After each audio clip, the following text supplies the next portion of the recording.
Doctor ਸਾਹਿਬ Iran ਤੇ ਬਨਾਮ America ਤੇ Israel ਦਾ ਜਿਹੜਾ ਗਠਜੋੜ ਆ, ਜਿਹੜੀ ਇਹਨਾਂ ਦੀ ਜੰਗ ਚੱਲ ਰਹੀ ਆ ਮਿਡਲ ਈਸਟ ਦੇ ਵਿੱਚ, ਜੀ। ਉਹ ਲੰਕਦੀ ਨਜ਼ਰ ਆ ਰਹੀ ਆ। ਮਤਲਬ ਜਦੋਂ ਅਸੀਂ ਦੇਖ ਰਹੇ ਹਾਂ ਕਿ ਹਾਲਾਂਕਿ ਅਮਰੀਕਾ ਦੇ ਵੱਲੋਂ ਜਾਂ ਇਜ਼ਰਾਈਲ ਦੇ ਵੱਲੋਂ ਜਿਹੜੇ ਅਫੀਸ਼ੀਅਲ ਸਟੇਟਮੈਂਟਸ ਨੇ, ਚਾਹੇ ਉਹ ਉਹਨਾਂ ਦੇ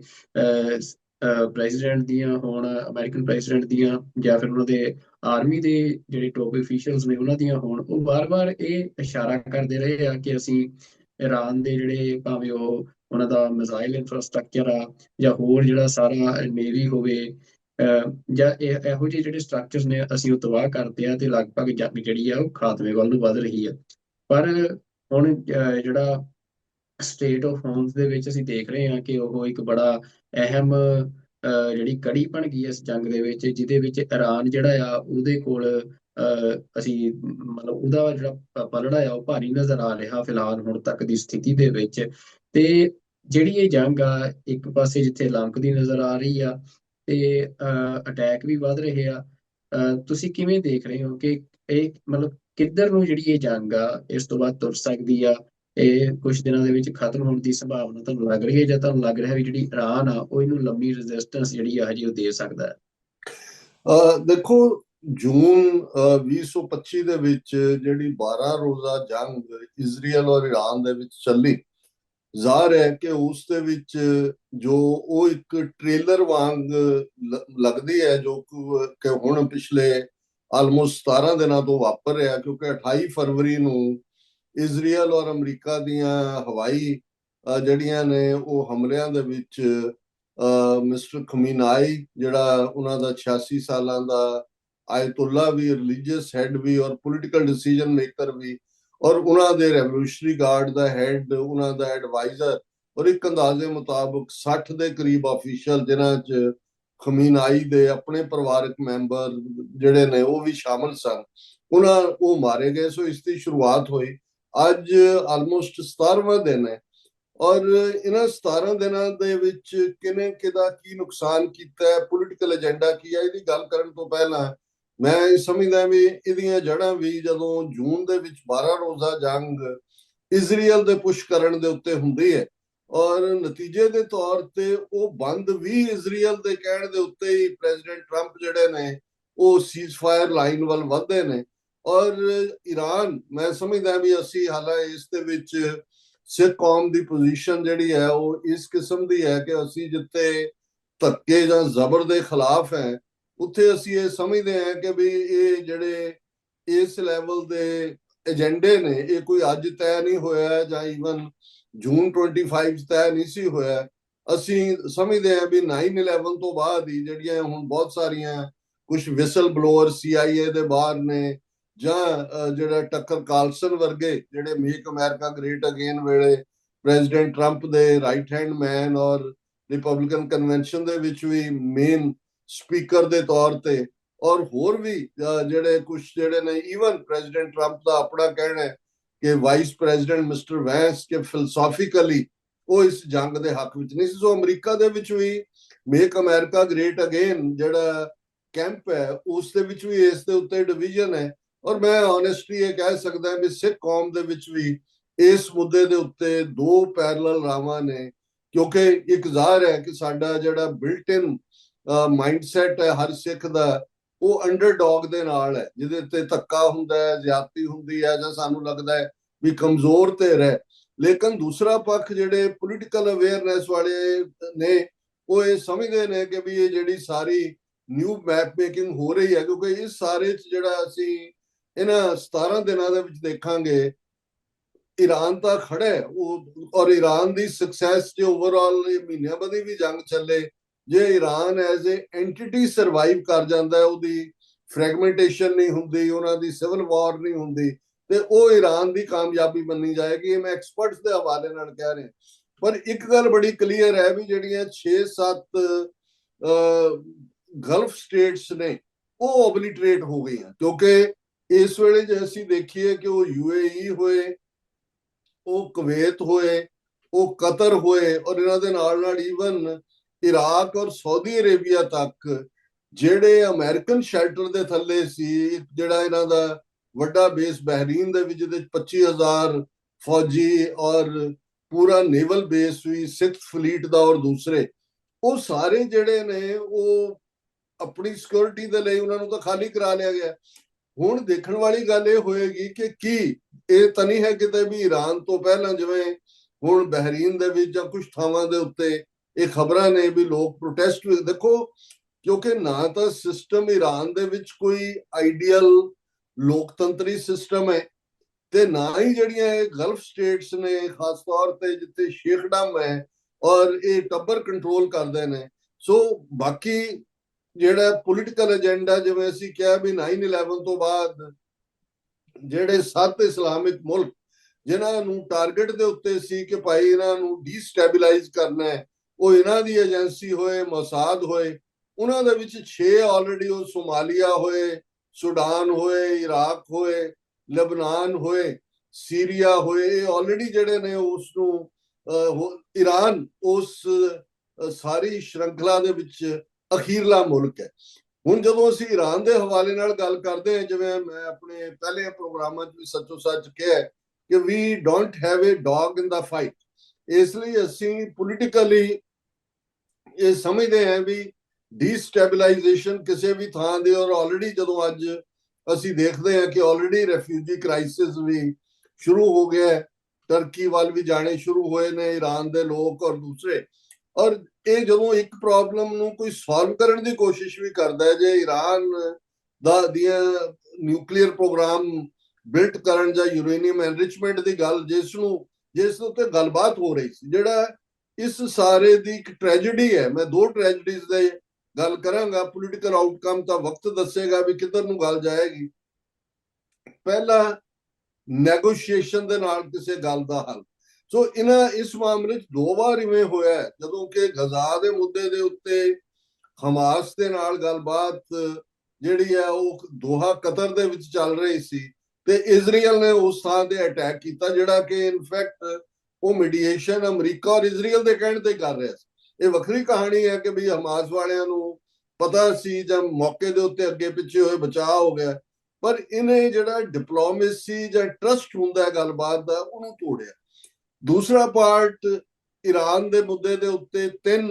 ਜਿਹੜੇ ਆਬਜੈਕਟਿਵ ਅਮਰੀਕਾ ਜਾਂ ਇਜ਼ਰਾਈਲ ਦੇ ਸੀ, ਪਰ ਮੈਂ ਇਹਨੂੰ ਅਮਰੀਕਾ ਦੇ ਇਸ ਲਈ ਨਹੀਂ ਕਹਿੰਦਾ, ਇਜ਼ਰਾਈਲ ਦੀ ਵਾਰ ਹੈ। ਔਰ ਅਸੀਂ ਬੇਸ਼ੱਕ ਅਮਰੀਕਨ ਸਿਟੀਜ਼ਨ ਹੋਣ ਦੇ ਨਾਤੇ ਅਮਰੀਕਾ ਨਾਲ ਸਾਡੇ ਹਿੱਤ ਜੁੜੇ ਹੋਏ ਨੇ, ਪਰ ਜਿਹੜੀ ਗੱਲ ਮੇਕ ਅਮਰੀਕਾ ਗ੍ਰੇਟ ਅਗੇਨ ਦਾ ਇੱਕ ਵੱਡਾ ਸੈਕਸ਼ਨ ਮਹਿਸੂਸ ਕਰਦਾ ਵੀ ਇਹ ਸਾਡੀ ਜੰਗ ਨਹੀਂ ਹੈ, ਇਹ ਇਜ਼ਰਾਈਲ ਦੀ। ਔਰ ਉਹਦੇ ਨਾਲ ਫਿਰ ਬਿਬਲੀਓਗ੍ਰਾਫੀ ਜੁੜ ਗਈ, ਉਹਦੇ ਨਾਲ ਜੈਨੇਸਿਸ 1 ਜੁੜ ਗਿਆ, ਗ੍ਰੇਟਰ ਇਜ਼ਰਾਈਲ ਦੀ ਗੱਲ ਜੁੜ ਗਈ, ਜਿਹੜੇ ਇੱਥੇ 20% ਦੇ ਕਰੀਬ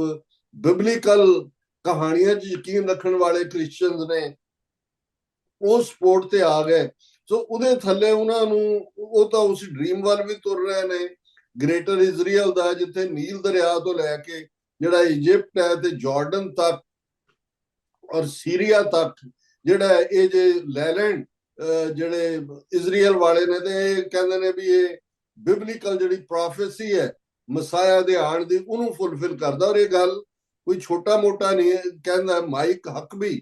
ਜਿਹੜੇ ਅਮਰੀਕਾ ਦੇ ਐਮਬੈਸਡਰ ਨੇ ਇਜ਼ਰਾਈਲ ਦੇ ਵਿੱਚ, ਉਹਨਾਂ ਨੇ ਜਦੋਂ ਟੱਕਰ ਕਾਰਲਸਨ ਨੂੰ ਇੰਟਰਵਿਊ ਦਿੱਤਾ ਤੇ ਉਹਨਾਂ ਨੇ ਐਕਸਪਲਿਸਿਟਲੀ ਇਹ ਗੱਲ ਕਹੀ ਜਿਹੜੀ ਮੈਂ ਰਿਪੀਟ ਕੀਤੀ। ਹੁਣ ਜਦੋਂ ਕਿਸੇ ਚੀਜ਼ ਦੇ ਨਾਲ ਇੱਕ ਮਜ਼ਹਬੀ ਜਨੂਨ ਵੀ ਰਲ ਜਾਏ, ਔਰ ਇਹ ਕੱਲਾ ਈਸਾਈਆਂ ਤੱਕ ਮਹਦੂਦ ਨਹੀਂ, ਮੈਂ ਜਦੋਂ ਇਸਲਾਮਿਕ ਹਵਾਲੇ ਨਾਲ ਪਾਕਿਸਤਾਨ ਦੇ ਜਾਂ ਦੂਸਰੇ ਕੁਝ ਇਸਲਾਮਿਕ ਜਿਹੜੇ ਖਾਸ ਤੌਰ ਤੇ ਹਦੀਸਾਂ ਨੂੰ ਇੱਕ ਵੱਡਾ ਸੋਰਸ ਮੰਨਦੇ ਨੇ, ਉਹ ਜਦੋਂ ਹਵਾਲਾ ਦਿੰਦੇ ਨੇ, ਉਹ ਵੀ ਇਹਨੂੰ ਜਸਟੀਫਾਈ ਕਰਦੇ ਨੇ ਕਿ ਇਹ ਗ੍ਰੇਟਰ ਇਜ਼ਰਾਈਲ ਬਣੇਗਾ, ਇਹ ਅਰਬ ਦੇ ਸਾਰੇ ਰਾਜੇ ਜਿਹੜੇ ਨੇ ਇਹ ਇਸਲਾਮ ਤੋਂ ਦੂਰ ਜਾ ਚੁੱਕੇ ਨੇ, ਡਿੱਗਣਗੇ, ਫਿਰ ਹਜ਼ਰਤ ਮਹਿੰਦੀ ਆਣਗੇ, ਫਿਰ ਉਹ ਉਹਨਾਂ। ਸੋ ਮੈਂ ਸਮਝਦਾ ਵੀ ਇਹ ਜਦੋਂ ਮਜ਼ਹਬੀ ਜਨੂਨ ਟੇਕ ਓਵਰ ਕਰਦਾ ਹੈ, ਇਹ ਵੀ ਇੱਕ ਪਾਸੇ ਜਿਹੜਾ ਕੈਲਸਨੈਸ ਨੂੰ ਜਨਮ ਦਿੰਦਾ ਹੈ। ਪਰ ਦੂਸਰਾ ਪੱਖ ਜਿਹੜਾ ਇਸ ਵੇਲੇ ਇਹਨਾਂ 15-16 ਦਿਨਾਂ ਤੋਂ ਬਾਅਦ ਵੀ ਕੋਈ ਵਿਚੋਲਗੀ ਦੀ ਲਾਈਨ, ਕਿਉਂਕਿ ਆਲਰੇਡੀ ਇਸ ਸਾਰੇ ਦੇ ਵਿੱਚ ਯੂਨਾਈਟਿਡ ਨੇਸ਼ਨਸ ਦੀ ਜਾਂ ਯੂਨਾਈਟਿਡ ਨੇਸ਼ਨ ਸਿਕਿਉਰਿਟੀ ਕਾਉਂਸਲ ਦੀ ਹੋਂਦ ਦੇ ਉੱਤੇ ਵੀ ਬੜਾ ਵੱਡਾ ਸਵਾਲੀਆ ਚਿੰਨ੍ਹ ਲੱਗਾ। ਮਾਈਟ ਇਜ਼ ਰਾਈਟ ਦੀ ਗੱਲ ਸਾਹਮਣੇ ਹੈ। ਸੋ ਇਹਨਾਂ ਹਾਲਾਤਾਂ ਦੇ ਵਿੱਚ ਜਿਹੜੇ ਦਾਅਵੇ ਨੇ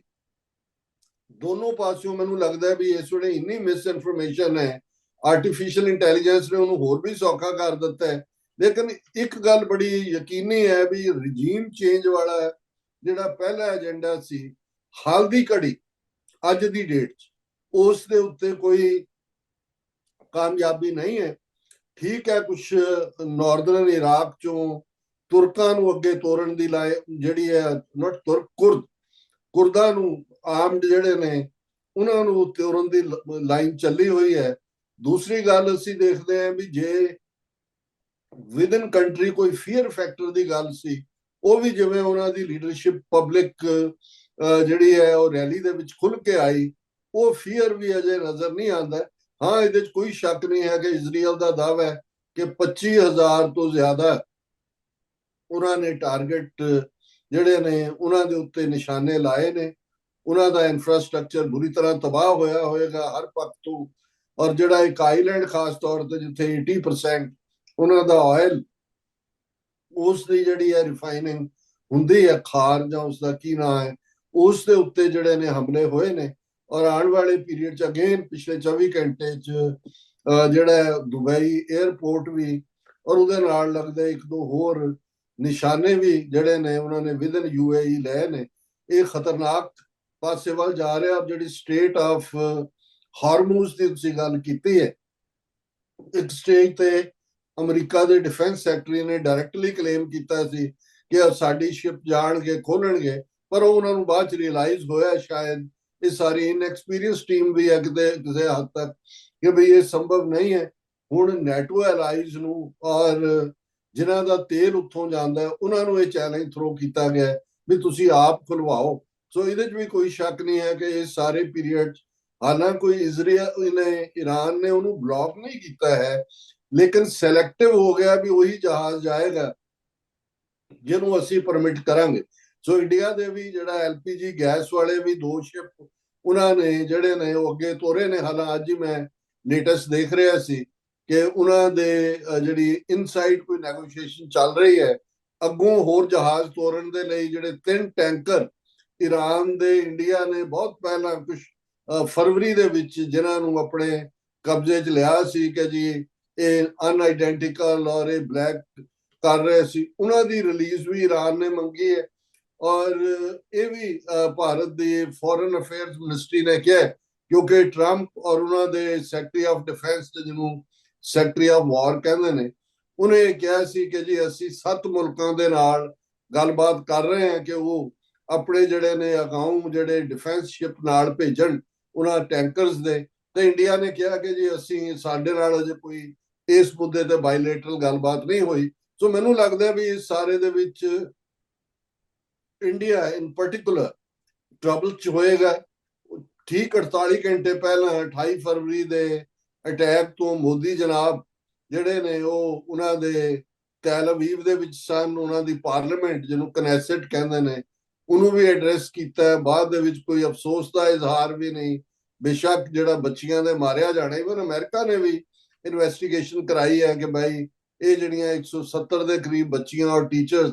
ਪਹਿਲੇ ਸਟ੍ਰਾਈਕ ਦੇ ਵਿੱਚ ਮਾਰੀਆਂ ਗਈਆਂ, ਇਹ ਜਿਹੜਾ ਇਹ ਠੀਕ ਨਹੀਂ ਸੀ। ਸੋ ਇਸ ਸਾਰੇ ਮੁੱਦੇ ਦੇ ਉੱਤੇ ਕੋਈ ਈਰਾਨ ਦੇ ਨਾਲ ਵਾਰਮਥ ਵਾਲੀ ਗੱਲ ਨਹੀਂ ਹੈ। ਔਰ ਭਾਰਤ ਦੇ ਵਿੱਚ ਇਹ ਕ੍ਰਾਈਸਿਸ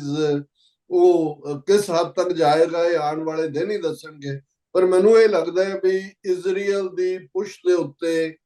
ਇਹ ਜੰਗ ਵਿੜ ਦਿੱਤੀ ਗਈ ਹੈ, ਪਰ ਐਂਡ ਪਲਾਨ ਕਿਸੇ ਕੋਲ ਨਹੀਂ ਹੈ। ਔਰ ਇਸ ਸਭ ਚੋਂ ਜੇ ਕਹਿਣਾ ਹੋਏ ਕਿ ਮੋਸਟ ਬੈਨੀਫਿਟਡ ਐਂਟੀਟੀ ਕੌਣ ਹੈ ਤੇ ਉਹ ਰਸ਼ੀਆ, ਕਿਉਂਕਿ ਰਸ਼ੀਆ ਜਿਹੜਾ 4 ਸਾਲ ਤੋਂ ਯੂਕਰੇਨ ਵਾਰ ਦੇ ਵਿੱਚ ਫਸਿਆ ਹੋਇਆ ਸੀ, ਉਹਨੂੰ ਕੱਲੀ ਰਾਹਤ ਹੀ ਨਹੀਂ ਮਿਲੀ। ਜਿਸ ਲੈਵਲ ਦੇ ਉੱਤੇ $60 ਕਰੂਡ ਆਇਲ ਬੈਰਲ 100 ਨੂੰ ਕ੍ਰਾਸ ਕੀਤੀ ਹੈ, ਰਸ਼ੀਅਨ ਆਇਲ ਦੇ ਉੱਤੇ ਜਿਹੜੀਆਂ ਸੈਂਕਸ਼ਨਸ ਖਤਮ ਕੀਤੀਆਂ ਨੇ ਕੱਲੇ ਇੰਡੀਆ ਦੇ ਹਵਾਲੇ ਨਾਲ ਨਹੀਂ, ਪਹਿਲਾਂ ਇੰਡੀਆ ਨੂੰ 30 ਦਿਨ ਦੀ ਮੋਹਲਤ ਸੀ, ਹੁਣ ਸਾਰਿਆਂ ਨੂੰ ਖੋਲ ਦਿੱਤਾ ਗਿਆ ਹੈ। ਔਰ ਪ੍ਰੈਜ਼ੀਡੈਂਟ ਟਰੰਪ ਜੇ 10 ਦਿਨਾਂ 'ਚ 2 ਵਾਰ ਪੁਤਨ ਦੇ ਨਾਲ ਗੁਫ਼ਤਗੂ ਕਰਦੇ ਨੇ ਤੇ ਇਹਦਾ ਮਤਲਬ ਇਹ ਹੈ ਵੀ ਲੱਭ ਉਹ ਵੀ ਰਹੇ ਨੇ। ਦੇਖੋ ਪ੍ਰੈਜ਼ੀਡੈਂਟ ਟਰੰਪ ਉਹਨਾਂ ਦਾ ਜਿਹੜਾ ਮੈਂਡੇਟ ਸੀ ਉਹ ਪੀਸ ਪ੍ਰੈਜ਼ੀਡੈਂਟ ਦਾ ਸੀ। ਰਿਪੀਟਡਲੀ ਉਹਨਾਂ ਨੂੰ ਗਲਾ ਵੀ ਸੀ ਕਿ ਮੈਨੂੰ ਨੋਬਲ ਪੀਸ ਪ੍ਰਾਈਜ਼ ਕਿਉਂ ਨਹੀਂ ਦੇ ਰਹੇ, ਮੈਂ ਤਾਂ 10 ਥਾਵਾਂ ਤੇ ਜਿਹੜਾ ਉਹ ਸੀਜ਼ ਫਾਇਰ ਕਰਵਾਇਆ। ਸੋ ਇਹ ਉਹਨਾਂ ਦੀ ਲੈਗੇਸੀ 'ਚ ਵੀ ਕੋਈ ਵਾਧਾ ਨਹੀਂ ਕਰਦਾ ਹੈ। ਅਮਰੀਕਨ ਸੋਲਜਰਸ ਆਲਰੇਡੀ 6-7 ਭਾਵੇਂ ਉਹਨਾਂ ਦੀ ਮੌਤ ਹੋਈ ਹੈ, ਜ਼ਖਮੀਆਂ ਦੀ ਗਿਣਤੀ ਸੈਂਕੜਿਆਂ ਦੇ ਵਿੱਚ ਹੈ, ਜਿਹੜੇ ਕੁਛ ਇਹਨਾਂ ਦੇ ਮੀਡੀਆ ਸੋਰਸ ਸੀ, ਕਿਉਂਕਿ ਜਿਹੜੇ ਪਹਿਲੇ ਅਟੈਕ ਬੇਸ ਦੇ ਉੱਤੇ ਹੋਏ ਨੇ। ਔਰ ਜੇ ਸਟ੍ਰੇਟ ਆਫ ਹਾਰਮੂਜ਼ ਦੇ ਵਿੱਚ ਅਮਰੀਕਾ ਇਨਵੋਲਵ ਹੋਏਗਾ, ਕਿਉਂਕਿ ਉਹ ਉਹਨਾਂ ਦੀ ਟੈਰੀਟਰੀ ਹੈ ਇੰਟਰਨੈਸ਼ਨਲ ਵਾਟਰਸ ਦੇ ਥੱਲੇ, ਔਰ ਈਰਾਨ ਜਿਵੇਂ ਜੋ ਖਬਰਾਂ ਵੀ ਨੇ ਕਿ ਉਹਨਾਂ ਨੂੰ ਕੋਈ ਸ਼ਿਪ ਜਾਂ ਨੇਵੀ ਦੀ ਲੋੜ ਨਹੀਂ ਹੈ। ਮਾਈਨਿੰਗ ਜਿਹੜੀ ਅੰਡਰ ਵਾਟਰ ਜਾਂ ਅੱਜ ਕੱਲ੍ਹ ਜਿਹੜੀ ਟੈਕਨੋਲੋਜੀ ਉਹਨਾਂ ਦੀ ਡੋਮੈਸਟਿਕ ਡਿਵੈਲਪਡ ਹੈ, ਜਿਸ ਦੇ ਵਿੱਚ ਡਰੋਨ ਵੀ ਨੇ ਔਰ ਮਿਜ਼ਾਈਲਾਂ ਵੀ ਨੇ, ਔਰ ਇਸ ਦੇ ਲਈ ਉਹਨਾਂ ਕੋਲ ਜਿਹੜੀ ਹੈ ਕੋਈ ਕਮੀ ਵੀ ਨਹੀਂ ਹੈ ਇਸ ਸਾਰੇ ਚੀਜ਼ ਦੀ। ਹੁਣ ਇਹ ਦੇਖਣਾ ਇਹ ਹੋਏਗਾ ਕਿ ਈਰਾਨ ਕਿੰਨੀ ਕੁ ਦੇਰ ਇਸ ਡਿਫਾਈਂਸ ਦੇ ਨਾਲ ਜਾਰੀ ਰਹੇਗਾ। ਚਾਈਨਾ ਦਾ ਰੋਲ ਹਾਲ ਦੀ ਘੜੀ ਚਾਈਨਾ ਬਹੁਤ ਬੈਲੈਂਸ ਦੇ ਨਾਲ ਚੱਲ ਰਿਹਾ, ਮਦਦ ਚਾਈਨਾ ਔਰ ਰਸ਼ੀਆ ਦੋਨੋਂ ਹੀ ਈਰਾਨ ਦੀ ਕਰ ਰਹੇ ਨੇ। ਪਰ ਅੱਜ ਪ੍ਰੈਜ਼ੀਡੈਂਟ ਟਰੰਪ ਨੇ ਇਹ ਵੀ ਕਿਹਾ ਕਿ ਵੀ ਜੇ ਸਟ੍ਰੇਟ ਆਫ ਹਾਰਮੂਜ਼ ਨੂੰ ਖੁਲਾਉਣ 'ਚ ਚਾਈਨਾ ਮਦਦ ਨਹੀਂ ਕਰਦਾ ਤੇ ਫਿਰ ਇਹ, ਕਿਉਂਕਿ ਮਾਰਚ ਐਂਡ ਦੇ ਵਿੱਚ ਪ੍ਰੈਜ਼ੀਡੈਂਟ ਟਰੰਪ ਦੀ ਚਾਈਨਾ ਵਿਜ਼ਿਟ ਦੇ ਬਾਰੇ ਵੀ ਗੱਲਬਾਤ ਚੱਲ ਰਹੀ ਹੈ, ਤਾਂ ਉਹਨੂੰ ਵੀ ਕੈਂਸਲ ਕਰਨ ਦੀ ਗੱਲ ਕੀਤੀ ਹੈ। ਸੋ ਚਾਈਨਾ ਜਿਹੜਾ ਇਸ ਸਾਰੇ ਨੂੰ ਬਹੁਤ ਕਲੋਜ਼ਲੀ ਮੋਨੀਟਰ ਕਰ ਰਿਹਾ ਹੈ। ਇਹ ਦੇਖਣਾ ਹੋਏਗਾ ਵੀ ਆਉਣ ਵਾਲੇ ਪੀਰੀਅਡ ਦੇ ਵਿੱਚ ਚਾਈਨਾ ਔਰ ਰਸ਼ੀਆ, ਮੈਨੂੰ ਲੱਗਦਾ ਹੈ ਇਹੀ ਹੁਣ ਤਾਂ UN ਸਿਕਿਉਰਿਟੀ ਕਾਉਂਸਲ ਜਾਂ ਦੂਸਰੇ ਤੀਸਰੇ ਦਾ ਤਾਂ ਕੋਈ ਰੋਲ ਨਹੀਂ ਹੋਏਗਾ। ਜੇ ਈਰਾਨ ਨੂੰ ਕੋਈ ਇਨਫਲੂਐਂਸ ਕਰ ਸਕਦਾ ਤੇ ਇਹੀ ਨੇ। ਲੇਕਿਨ ਜਿਸ ਲੈਵਲ ਦੇ ਉੱਤੇ ਹੁਣ ਈਰਾਨ ਦੀ ਡਿਫਾਈਂਸ ਹੈ, ਉਹ ਜੰਗ ਦਾ ਮੁਆਵਜ਼ਾ ਵੀ ਮੰਗਦੇ ਨੇ। ਉਹ ਵੈਸਟਰਨ ਏਸ਼ੀਆ ਯਾਨੀ ਕਿ ਪਰਸ਼ੀਅਨ ਗਲਫ ਚੋਂ ਅਮਰੀਕਨ ਬੇਸਿਸ ਦੇ ਚੁੱਕੇ ਜਾਣ ਦੀ ਗੱਲ ਵੀ ਕਰਦੇ ਨੇ ਕਿ ਇੱਥੋਂ ਚੁੱਕੋ। ਔਰ ਥਰਡਲੀ ਉਹ ਪਰਮਾਨੈਂਟ ਗਾਰੰਟੀ ਮੰਗਦੇ ਨੇ ਜਿਹੜੇ ਰਸ਼ੀਆ ਚਾਈਨਾ ਹੀ ਦੇ ਸਕਦੇ ਨੇ ਕਿ ਮੁੜ ਕੇ ਉਹਨਾਂ ਦੇ ਉੱਤੇ ਐਸਾ ਨਹੀਂ ਹੋਏਗਾ। ਮੈਨੂੰ ਨਹੀਂ ਲੱਗਦਾ ਕਿ ਅਮਰੀਕਾ ਇਹਨਾਂ ਸ਼ਰਤਾਂ ਦੇ ਉੱਤੇ ਕੋਈ ਜਿਹੜਾ ਉਹ ਸਮਝੌਤਾ ਕਰੇਗਾ। ਸੋ ਇਹ ਜਿਹੜਾ ਇਸ ਜੰਗ ਦੇ ਪ੍ਰੋਲੋਂਗ ਹੋਣ ਦੇ ਚਾਂਸਸ ਨੇ, ਸਿੱਖਾਂ ਦੇ ਲਈ ਇਹ ਬੜਾ ਇੰਪੋਰਟੈਂਟ ਹੈ ਨੇਸ਼ਨ ਦੇ ਤੌਰ ਤੇ, ਕੌਮ ਦੇ ਤੌਰ ਤੇ, ਕਿ ਅਸੀਂ ਇੱਕ ਪਾਸੇ ਵਰਤਾਰਾ ਨਾ ਰੱਖੀਏ। ਕਿਉਂਕਿ ਇੱਕ ਤਾਂ ਜਦੋਂ ਜਿਹੜੀਆਂ ਕੌਮਾਂ ਆਪਣੀ ਹੋਂਦ ਦੀ ਲੜਾਈ ਲੜ ਰਹੀਆਂ ਨੇ, ਲਿਮਿਟਿਡ ਸਾਧਨ ਨੇ, ਅਸੀਂ ਸਾਡੀ ਵਿਜ਼ਿਬਿਲਟੀ ਕਿਸੇ ਪਾਸਿਓਂ ਵੀ ਜਿਹੜੀ ਹੈ ਉਹ ਕੋਈ ਬਹੁਤੀ ਸਾਡੇ ਕਾਜ਼ ਲਈ ਵੀ ਮਦਦਗਾਰ ਨਹੀਂ ਹੈ। ਔਰ ਇਸ ਸਾਰੇ ਨੂੰ ਅਸੀਂ ਕੀਨਲੀ ਆਬਜ਼ਰਵ ਕਰ ਸਕਦੇ ਹਾਂ, ਔਰ ਬਾਕੀ ਆਉਣ ਵਾਲਾ ਪੀਰੀਅਡ ਦੱਸੇਗਾ ਕਿ ਊਂਠ ਕਿਸ ਕਰਵਟ ਬੈਠਦਾ ਹੈ। ਬਿਲਕੁਲ ਡਾਕਟਰ ਸਾਹਿਬ, ਆਪਣੇ ਦਰਸ਼ਕਾਂ ਦੇ ਨਾਲ ਵੀ ਅਸੀਂ ਇਹ ਗੱਲ ਸਾਂਝੀ ਕਰਦੀ ਕਿ ਇਹ ਜਿਹੜੀ ਜੰਗ ਆ ਇਹ ਲੰਬੀ ਹੋਣ ਦੀਆਂ ਸੰਭਾਵਨਾਵਾਂ ਵੀ ਨੇ। ਤੇ ਈਰਾਨ ਦੇ ਕੋਲ ਜਿਹੜਾ ਡਾਕਟਰ ਸਾਹਿਬ ਨੇ ਜਿਸ ਗੱਲ ਦਾ ਜ਼ਿਕਰ ਕੀਤਾ ਕਿ ਜਿਹੜੀਆਂ ਉਹਨਾਂ ਦੀਆਂ ਡੋਮੈਸਟਿਕਲੀ ਬਿਲਟ ਜਿਹੜੇ ਉਹਨਾਂ ਦੇ ਕੋਲ ਡਿਫਾਈਂਸ ਦੇ ਸਾਧਨ ਨੇ, ਚਾਹੇ ਉਹ ਡਰੋਨਸ ਨੇ ਚਾਹੇ ਮਿਸਾਈਲਸ ਨੇ, ਖਾਸ ਤੌਰ ਤੇ ਡਰੋਨਸ ਨੇ, ਉਹ ਇੱਕ ਬੜਾ ਵੱਡਾ ਚੈਲੰਜ ਅਮਰੀਕਾ ਦੇ ਲਈ ਬਣ ਰਹੇ ਆ, ਅਮਰੀਕਾ ਇਜ਼ਰਾਈਲ ਦੇ ਲਈ। ਤੇ ਉਹ ਸਟੇਟ ਆਫ ਹਾਰਮੂਜ਼ ਨੂੰ ਕਿੰਨਾ ਕੁ ਲੰਮਾ ਸਮਾਂ ਜਿਹੜਾ ਆ ਉਹ ਆਪਣੀ ਜਿਹੜੀ ਅਸੀਂ ਕਹਿ ਸਕਦੇ ਹਾਂ ਕਿ ਜਿਹੜੀ ਇਹ ਸਾਰੀ ਜੰਗ ਆ ਇਹਦੇ ਵਿੱਚ ਇੱਕ ਕ੍ਰਿਟੀਕਲ ਪੁਆਇੰਟ ਦੇ ਵਾਂਗ ਯੂਜ਼ ਕਰ ਸਕਦੇ ਆ, ਉਹਦੇ ਤੇ ਬੜਾ ਕੁਝ ਨਿਰਭਰ ਕਰੇਗਾ ਕਿ ਈਰਾਨ ਕਿੰਨਾ ਲੰਮਾ ਸਮਾਂ ਇਸ ਜੰਗ ਨੂੰ ਅੱਗੇ ਲਿਜਾ ਸਕਦਾ ਆ। ਤੇ ਇਹ ਇੱਕ ਸਮੇਂ ਦੀ ਹੀ ਦੌੜ ਕਿਹਾ ਜਾ ਰਿਹਾ ਈਰਾਨ ਤੇ ਅਮਰੀਕਾ ਦੇ ਦਰਮਿਆਨ ਹੁਣ, ਕਿ ਅਮਰੀਕਾ ਹੋਰ ਕਿੰਨਾ ਲੰਮਾ ਸਮਾਂ, ਕਿਉਂਕਿ ਈਰਾਨ ਨੇ ਜਿਹੜੇ ਹਮਲੇ ਆ ਉਹ ਜਿਹੜੇ ਇਕਨੋਮਿਕਲ ਇਨਫਰਾਸਟਰਕਚਰ ਆ ਉਹਦੇ ਤੇ ਸ਼ੁਰੂ ਕਰਦੇ ਆ, ਤੇ ਜਿਹੜਾ ਕਿ ਇੱਕ ਵੱਡੀ ਫਿਕਰ ਵਾਲੀ ਗੱਲ ਅਮਰੀਕਨ ਸਟੇਟ ਦੇ ਵਿੱਚ ਜਿਹੜੀ ਆ ਉਹ ਹੁਣ ਬਣ ਰਹੀ ਆ।